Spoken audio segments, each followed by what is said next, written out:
playing a different angle than the other players. He will be hooking the ball a lot more. Here's a good look at his style to the foul line. Ballard just a little bit high. Ballard leading the 3-6. We are joined by the commissioner-elect of the PBA, an old friend, Mike Connor from Akron, Ohio, and congratulations and good luck. Thank you very much, Jay. I'm looking forward to it. Got some challenges ahead, I'm sure, in these times, huh? Well, that's true, but I think bowling has proven itself over the years to be very well attended. Over 70 million people bowl. The pros give it the interest to attract more people into the sport, and we're looking to help it grow in whatever way we can. That is the voice of the new commissioner-elect as Sullins strikes on 24. Mike Connor, Mike, you, of course, were with the Firestone people many years ago when I first knew you, and you have a great background in sports marketing, promotion, product development.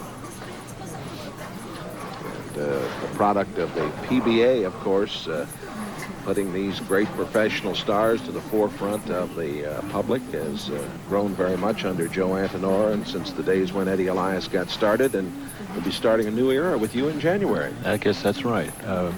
As a sponsor for 27 years, our company has really been behind bowling. You see those talents that's on the tour today. We'd like to make it available for more young people coming into the game to be a professional. Sullins starting out in fine fashion, Earl. He is, and he's really throwing the ball hard, and that's what's necessary to keep it in play. We've talked about that. And Del Ballard throwing the big hook, and on this lane condition, he gets a big break there, but on this lane condition, the more boards you cross or the more you try to hook the ball, the more trouble you generally can get into. And again, back to where we mentioned he's had 2 130 games this week. He's also had some very big games. So he gets on the right pair with the right ball reaction. He shoots the big game. If he doesn't, he can have that very small one. And I think he should bowl well on this pair. He's very thrilled to get that like strike there. Yes, I can see that.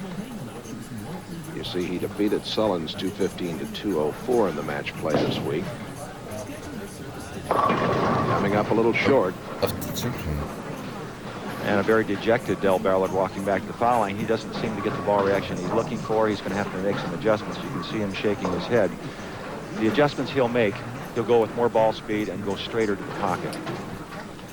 Mike Connor, in today's economy, I know it's tough, but certainly the sponsors who bring PBA action on television, on the networks and cable around the nation, they've hung in with you very well. People like Brunswick. Brunswick has been a terrific sponsor for 20 years now at this event, but I think that's true, Jay. The people that are involved in the sport of bowling certainly realize that it does appeal to a wide audience. And I think the talent that's coming on the tour, some of the young professionals, they're more educated today than in the early years when Eddie and Joe got started. And I think that's one way we can continue to help the sport grow is to give them more visibility. Well, the best of luck from all of us at NBC Sports to you and your staff and the PBA. Sullins is up by 20. Thank you very much, Jay. Good to see you, Mike. Thank you, Earl. Take care, Mike.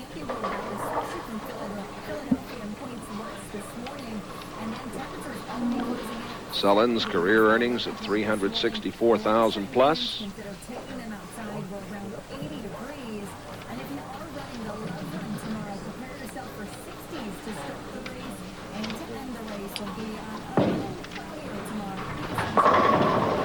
And he got it. Sullins is hot. That's 4 in a row for him. He has the lead over Ballard. More in a moment. Call 1-800-OLYMPIC. The Raiders, nearly half the team is age 30 or older. Over the hill or an undying will. Just win, baby. The Al Davis way. Sunday on NFL Live. Harry Sullins has opened this match with 5 strikes in a row. 300 game means a 1992 ZR1 Corvette with that LT5 engine produced by Brunswick's Mercury Green People. And the 10. Shut it for 300. I guess I jinxed him. The PBA also has a $10,000 bonus for a 300 game. There were 16 300 games last year over at Northern Bowl, Glendale Heights. No 300 games here this week. Highest game, I believe, at the tournament was Mike Alby's 299. Correct. And there are the 300 games on television in the history of the PBA. The first one in '67, Bob Benoit in '88.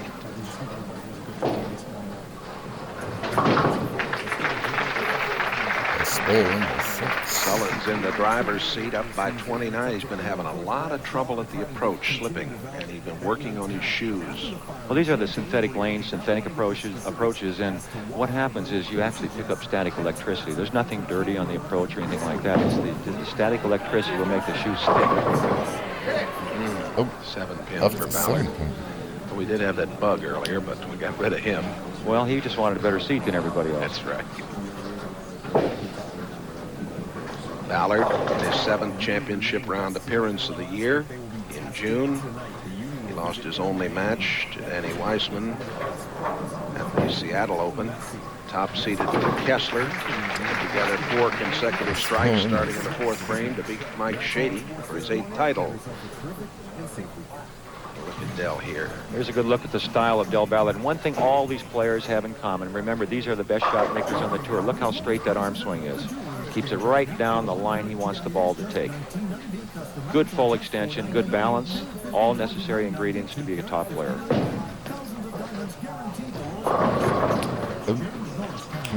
Ballard leaving the 2.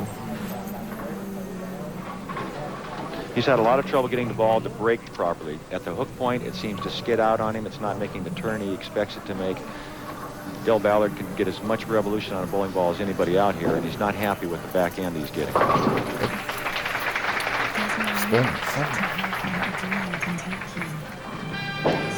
Ballard down by 31. Back with more action right after this. Bob Costas and the crew, and then most of you will see the battle for the AFC West lead. Broncos traveling to Kansas City. Others will watch the Jets and the Patriots for other regional action. Check your local listings. The NFL on NBC tomorrow. Harry Sullins in the lead. Sullins has left the 3-6 after a high hit. 6 and 7 in his career on TV. And he is open here in the 8th. And that'll chop into that big lead. Coming down to the crucial frames here in this match, Jay, and Del Ballard, very experienced player. He'll make his move now. If he's going to have any chance at all, he has to start striking here in the 8th frame. More direct, more speed. Oh, boy. That was the adjustment he had to make. He made the good move. He made a great shot.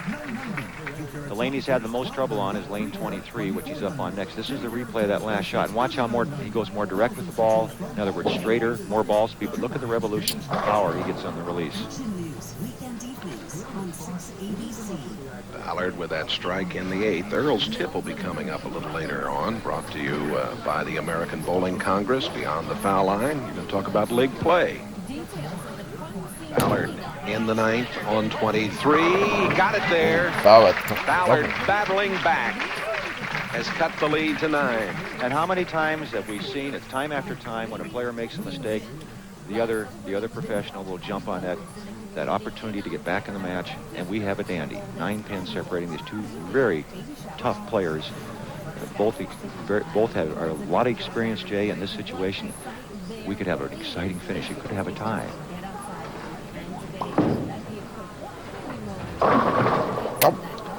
And it won't go down, the 2 pins there. Harry Sullins seems to be having a problem with the approaches. Now, whether it's his shoe or something on the approach or what it could be, I don't know, Jay, but he seems to be having trouble getting through the shot. I noticed him working on that shoe with a wire brush a few moments ago.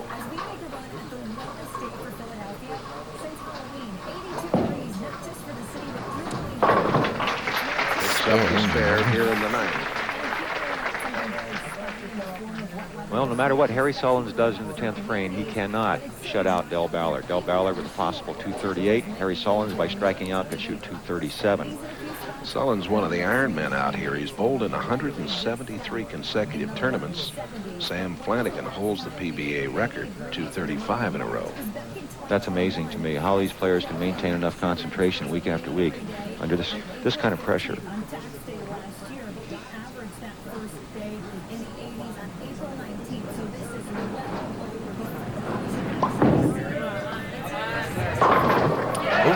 A strike on 23.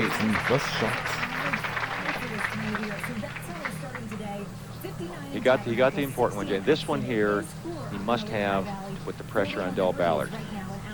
Sullins with a possible 237.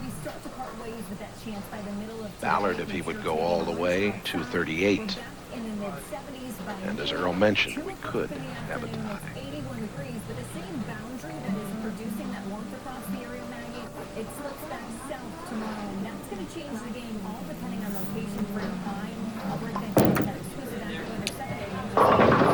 Uh-oh. Disaster. 4, 6, 7. Well, not yet. It is. It's not what he wanted, obviously. No. That's. But what he's done by getting the mark in the 10th frame was the key. He'll shoot 226. Del Ballard will still need a strike. Here's a look at that last shot. He's still having a little problem with the approaches. He's not comfortable at the foul line. He's losing his balance. It's 26 It's open in the indeed. 8th. Open here and a score of 226. Yep, Ballard needs to Squarely strike up him to if this Ballard, he ball's can win too it. long.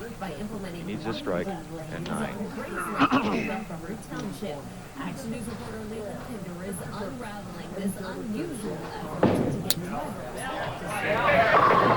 Oh! And the 10 Won't won't get the go 10.